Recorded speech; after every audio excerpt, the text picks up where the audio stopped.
Somos tu voz. I want to thank all the veterans that are here.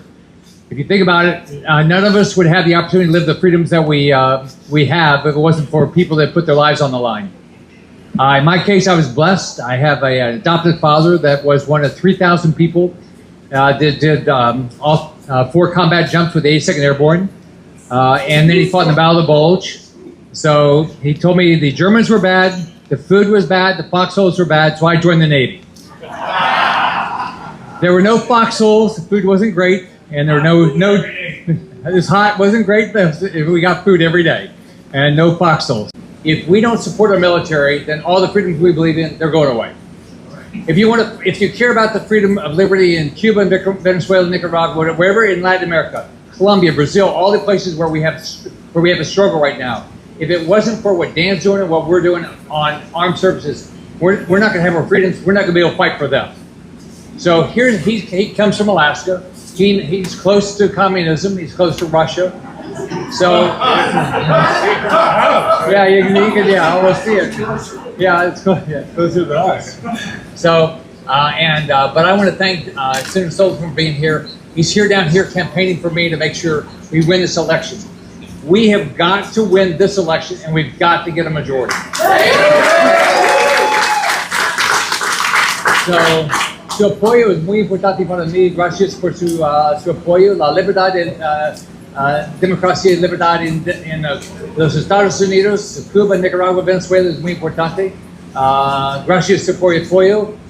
Yo trabajo duro por todos los Estados Unidos, por la libertad de los Estados Unidos. Now let me turn it over to my friend, Dan Sullivan. Okay, all right. Well, I will say, so you might be asking, like, hey, what are you doing, Senator Sullivan? You're like 5,000 miles from home. And I am. I checked today. I think it's from Miami to Anchorage. It's 4,920 miles. So I am 5,000 miles. I am 5,000 miles from home. What am I doing? I am here to support a great American and a great United States Senator, Rick Scott. Yeah, I just retired out of the Marine Corps after 30 years, so I got my Marine Corps hat. But I am here to support my good friend, and he is my good friend, Rick Scott. When you look at his background, this guy has done it all. Came out of poverty, built a company, a world-class company. By the way, what did he do? He served in the United States Navy, right? How about? So he is a veteran. He used his GI Bill to go to college, and then he became a great governor of the state of Florida, and now he is a great United States Senator, and we have to make sure he gets reelected. Have to.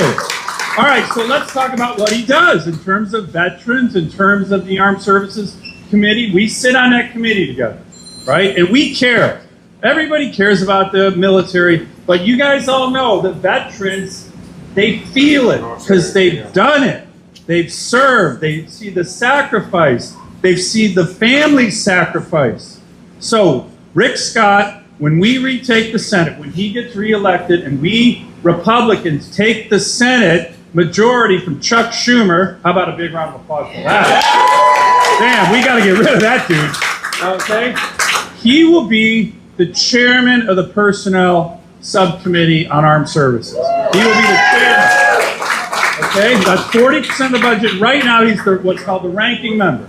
So he's the top Republican on that subcommittee. He has fought, and I've seen it firsthand. He has fought for pay raises for our military. He has fought for better health care for our military. He has fought to make sure this problem we have with suicide in our ranks is addressed. He has led on that right now. That's what he's doing. He's doing an amazing job. All right, let me make one final point on the difference. And it is a huge difference between Democrats and Republicans on so many issues, the border, the economy, inflation, you name it. But one of the biggest areas where there's a giant difference is on our military, I see this, we see this every day. Here's the difference. Republicans, we believe in peace through strength. We believe in peace through strength. That's how you avoid wars. We believe in building our military, increasing lethality, being strong. By the way, that's what every veteran in America wants. Every veteran. Democrats, and this isn't a fact, it's a fact, they don't believe in this at all. Think about it. Carter, Clinton, Obama, Biden, Harris, every single one of those administrations, they came into office and the number one thing they did, they cut our military, they killed readiness. Biden and Harris had put forward 4 budgets in their 4 years. Every time they put forward a budget for the military, they cut it. They increased the budgets for every other federal agency by 20, 30%. The military always gets cut. This year's budget for Biden-Harris shrinks the Army, shrinks the Navy, shrinks the Marine Corps. You think Xi Jinping, the dictator in China, or Vladimir Putin, you think they're impressed? They're not impressed. We need Republicans who understand the military, like Rick Scott, reelected. We need to retake the Senate, retake the White House, and do what's the most important thing we can during these dangerous times, rebuild the lethality and strength of our military. I'm impressed by 2 things. I'm impressed that he got a senator to come 5,000 miles from Alaska to come and be at this event. But I'm also really more impressed with the fact that you got a Marine actually endorsing a guy from the Navy. All right? So that's really quite a feat. All right?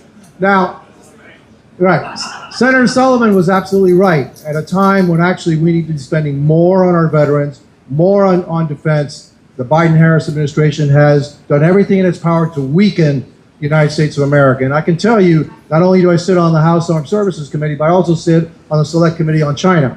And now is not the time to be weak. Now is the time to rebuild our military, give our veterans the benefits and the pay that they deserve so that we can maintain the greatest armed services the world has ever seen. But we won't be the greatest armed services unless we pick up the pace, because China is trying to catch up, and they're doing a pretty good job of catching up with it. So, Senator, yes, I beat Debbie Merkel-Powell, and I am glad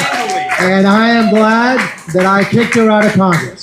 I am sure of one thing: you're going to keep her out of Congress, because we don't need Debbie Merkel-Powell. We don't need another squad wannabe. We don't need somebody with her socialist kind of ideas in being a senator for the state of Florida, or a senator from any state, actually. And so I'll be absolutely, helping you in any way I can, because Debbie Merkel-Powell cannot be a senator. But on top of that, Senator Scott has done a tremendous job representing the people of Florida. Yo serví durante la guerra del Golfo Pérsico y estoy muy agradecida con nuestro senador. Y a mis hermanos puertorriqueños que estamos aquí en el estado de la Florida, les recuerdo que no se olviden que una persona que estuvo ahí con nosotros cuando estuvo el huracán María fue el senador Scott. Él no se olvidó de los puertorriqueños, nos ayudó. Y recuerden que nosotros venimos aquí buscando el sueño americano. Y es importante que lo preservemos para las futuras generaciones y para nuestros seniors que tanto necesitan retirarse con dignidad. Muy importante que salgan a votar noviembre 5 por Senador Scott y Donald J. Trump para preservar el sueño americano. Yo lo estoy viviendo. Llegué aquí hace 20 años sin nada y hoy estoy aquí diciéndoles a todos que voy a ser la próxima representante en el Distrito 81 de la Florida. Muchas gracias. A reelegir al Senador Scott. Well, my name is Lourdes Ubieta. I'm very grateful to be invited to be here. I represent part of the Venezuelans with Senator Rick Scott. We don't need more socialism. We don't need more communism. We need freedom, and we need a voice to speak for the freedom and the liberty of Venezuela and Washington, and that is definitely Senator Rick Scott. He has done it as a governor, not once, but twice, and then as a senator, and I'm very grateful in the name of my Venezuelan fellows Venezuelans and also Venezuelans Americans, and I ask to vote for him because we need him for the cause of the freedom in Venezuela. Mi nombre es Lourdes Ubieta.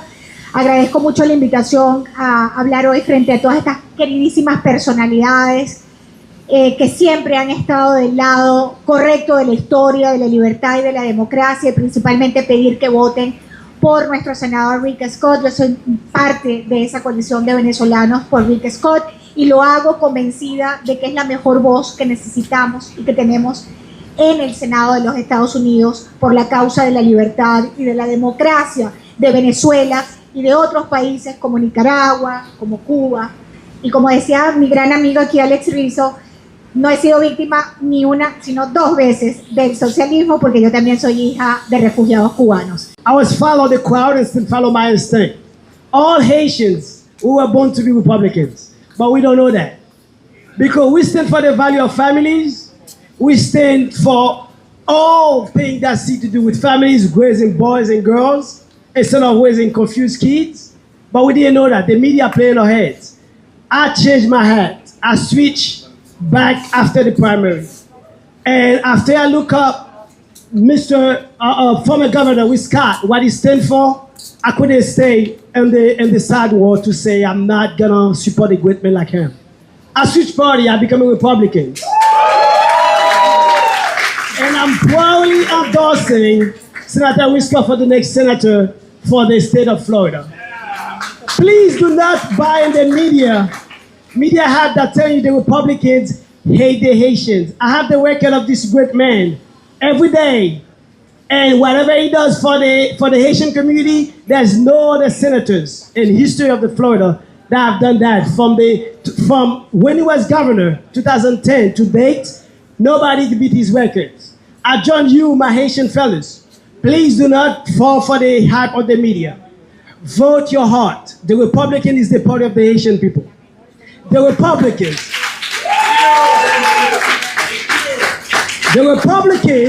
are the party of every immigrant because that's when we feel welcome. Because if you want to fight home, the mess that's at home, you need to choose the Republicans to vote. I'm here to support Senator Rick Scott, and you, my fellow Haitian, follow me. Let's elect this man November 1st. Senator, at last check, you were leading an opponent having your head in a snake, saying you're stealing from seniors, you're Medicare fraud, and you want to ban abortion in the state. Your response to that? I haven't seen the ad. Look, here's it's clear. My opponent is a socialist. All right, she supports open borders. She wants to defund the police. She wants appeasement for Cuba, Nicaragua, Venezuela. She doesn't support a military. She had 2 years. She had 2 years to opportunity to say who she was, what she do. She voted with AOC in Dilip Omar. So she's a socialist, and she should never represent the state. My good friend kicked her butt 4 years ago. 4 years, yeah. 4 years ago, Absolutely. and he can probably talk about it. I mean, the reason he won is he fights for liberty and freedom here and abroad. She doesn't. Exactly. Boss media has a question. We're going to have one question for media. There's a huge problem because the Democrats forgot about our veterans, right? And now they are trying to include the woke culture inside the military institution. What do you think about that? Well, first off, what our military should be is the most lethal military in the world. We should scare the crap out of our enemies, and we should have respect for our friends. There's no place in our military except for having the best and the strongest men and women defending the freedom of this country. Do you think that the Biden administration is getting worse and worse? They are not pushing or doing anything specific. A Biden no le interesa la lucha por libertad y democracia en Venezuela. Maduro es una amenaza. Yo tengo un proyecto de ley para parar Maduro, pero no es importante los demócratas. Biden-Harris mismo no le interesa la lucha. Mi corazón está con todo el pueblo de Venezuela, que no luchen los demócratas. What will change if you win and Donald Trump wins? Si cuando ganó la elección, Donald Trump es presidente, la mayoría en el Senado y todo el Congreso, la lucha por libertad y democracia son muy importantes para todo el Congreso y el presidente. Your stance on Amendment 4, do you want to ban abortion? Senator, with the most recent hurricanes we've been getting, where do you stand on climate change? And what can you do for the people with housing costs, insurance going up? What is it that you're ready to do this coming year? So first off, clearly climate's changing. We've got to really understand we're seeing a lot of this storm surge that we hadn't seen before. We got 17 with Irma, we got an 18 with Michael, we got it 2 years ago with Ian. So what we've got to do is do what I did as governor. We got to look at what we can do. I've put a lot of money into dealing with sea level rise, beach renourishment, fixing the dike at Lake Okeechobee. I mean, we spent unbelievable amounts of money. We got to do the same thing at the federal level. With regard to housing, FEMA has a program. We're talking to FEMA every day to make sure they have a mitigation program. That's not what's important now. What they have is a program that's going to help people that have lost their homes, and we're going to make sure that that FEMA gets out to local communities so people can sign up as quickly as possible. I tell people we have 9 offices in the state. You need to sign up through FEMA for all the federal support. Your stance on Amendment 4? I oppose it. I'm pro-life. Somos tu voz.